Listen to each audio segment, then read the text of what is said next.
the ota. In Kiswahili, the word ota has several meanings. And this is why I said it took me about maybe 6 months or more actually to make it make some sense.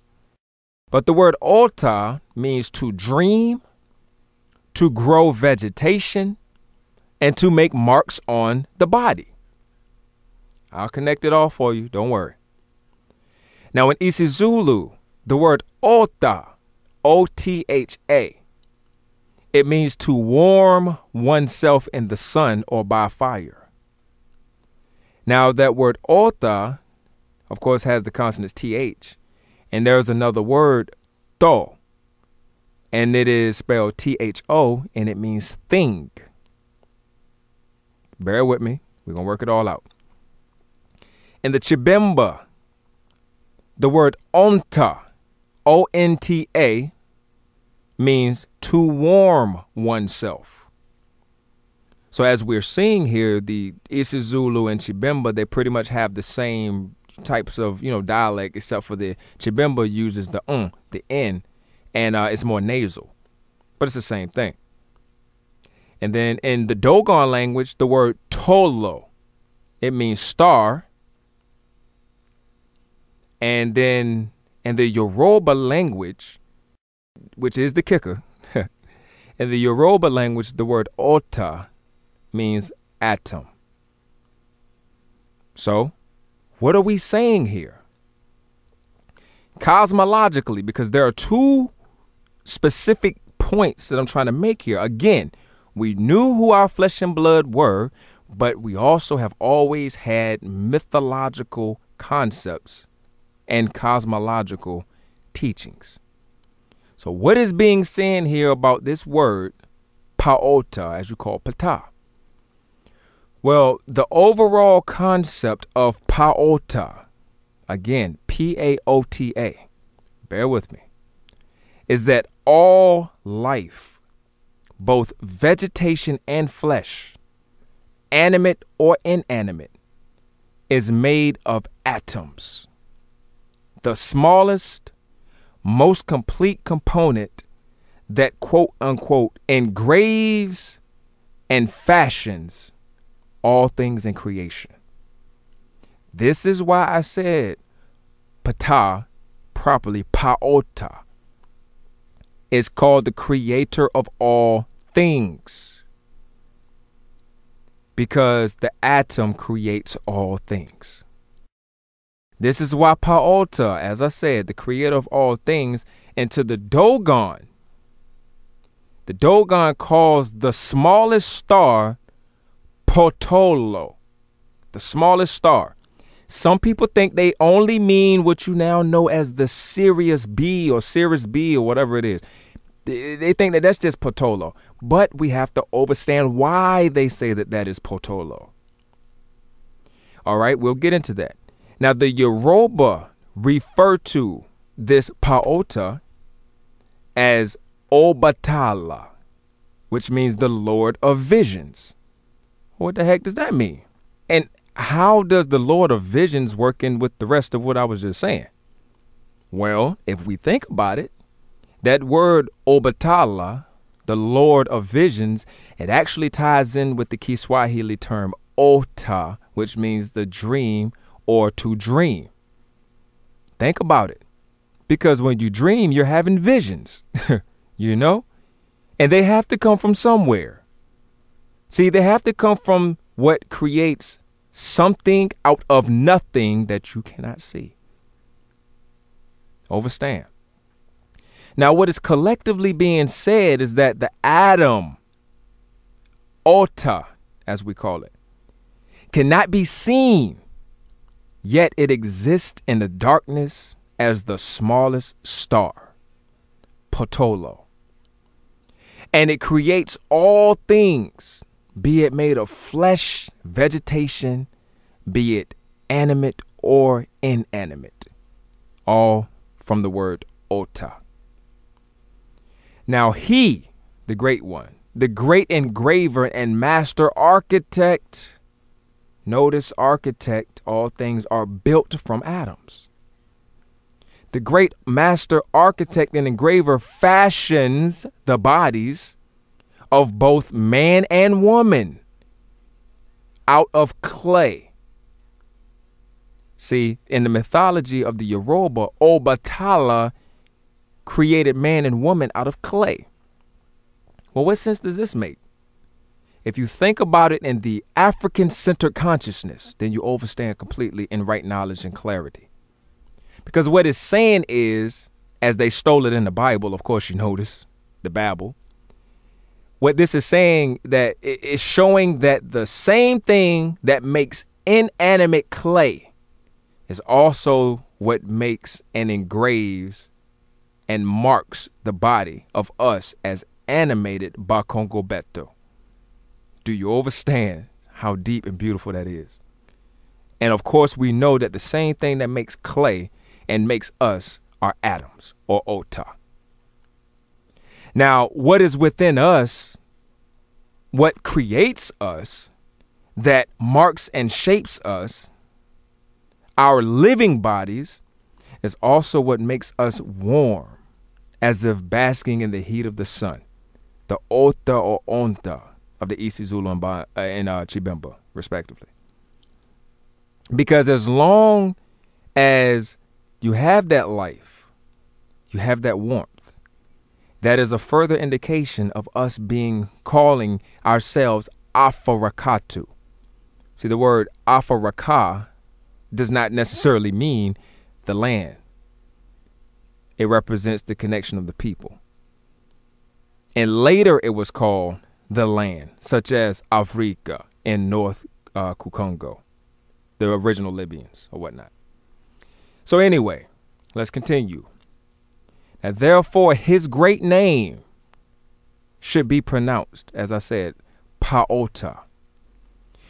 And this means the unseen place, Pa, like dreams, Ota, where all things are made.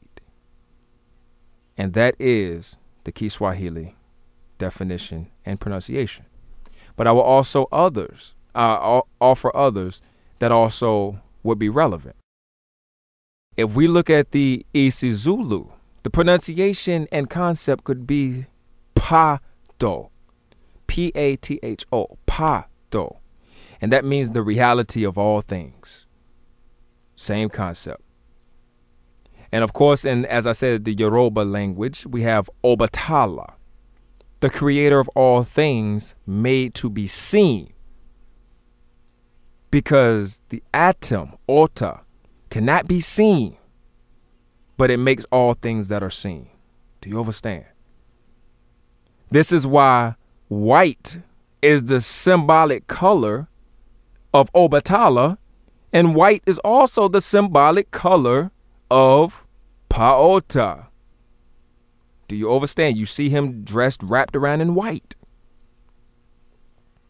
Because white is not seen. Now, if we take it to the Dogon, as I said, the word Potolo means the smallest star in all creation. Where we are creation, everything that exists is creation. The smallest star in that creation is Potolo. And if we take it a step further, cosmologically, it is the smallest star in the black night sky. The smallest star in the beautiful black people is that atom, according to the Dogon. See, this is cosmology.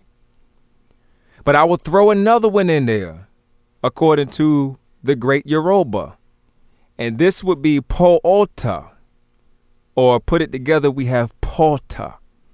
P-O-T-A, and that would mean the numerous atom. Do you understand? So as I said, that was cosmologically what it means. Mythologically, what it means. Let's get into genealogically what it means. Now again, recall the initial reasoning for me doing this lesson, and you will understand where I'm coming from. Recall Bubesi. Now, the myth of the great Paota is based around the early Bakongo ancestry of the Batwa. Are you understanding? See, the Batwa and the San, they weren't always split. See, European people did that. The Batwa and the San were not always split. Our people were always one people. And it represents the Batwa ancestries of all people. This is why we go back to what I said about Bubesi and how one of the pronunciations of Batwa was Patwa. Understand? Eclipse of the moon. Now, these Batwa, our Batwa, I hate saying these, apologies. Our Batwa ancestors are also known as the smallest people in all creation. They are the Potolo. Do you understand? They are the Paota. They are considered the Adam of all living people because they are the smallest people, but we all come from them. Overstood. Now, this can be found if you look at the pictures of Paota, Pota, Pato, Obatala, Potolo, all the same, but I'm using Paota in this account. If you look at the pictures of him in his pictures, he again has on the white, but he also has the X across his chest. The X across his chest is a symbolic ritual stemming from the Batwa Ba'intu. This is well known. They still practice the traditions today. And according to my research, it shows that we are all spiritually and bodily one, raising the spirit and the body together. The X is a unity in the center of ourselves. Do you understand? It's beautiful. Christians took the thing and made it a cross and put Jesus in front of the cross and put the cross behind Jesus. They do some things, I'm telling you. But, you know, this is the purpose of all of this. And if you think about it, the Batwa and Bantu and also the San, as I said, they represent genealogically the origins of all people. And therefore, they are genetically considered the smallest people who fashioned and engraved us. They are the atom. They are the Paota. They are the reality of things. They were the actuality of us. And they have done so like dreams throughout time. Because we're all part of them. 6'3", 5'3", 2'3". They are still in us. So, that concludes lesson 403. And, you know, hopefully this can shed light because, again, we are trying to educate ourselves according to what our great Undugu Ubukulu left for us. And it's a beautiful thing indeed. It gives you a sense of pride when you understand exactly why you're doing what you're doing. I know some people came to me recently, or one particular person, and they were saying how they felt kind of funny speaking in class when they were talking about the realities of ancient Egypt and whatnot. I told that person, never be afraid to speak the realities of your people. Never be afraid to speak the realities of your story, because people get paid to take that from you. There's plenty of people in this world that get paid millions of dollars, great money, that are getting paid to hide our story from us and our people. And then on the other end, they have the ones that are getting paid to take our story from us and give it to themselves. So we have to speak double and triple loud to make sure that our voices of our Umyolo are heard. So that will be, again, the conclusion of 403. Keep your eye open for 404. And I don't know how many videos are going to be in this lesson series, but, you know, it's a lot of information to get through, and I'm having a lot of fun doing it. So, with that said, I will say, Olukoni Nganga Bayede.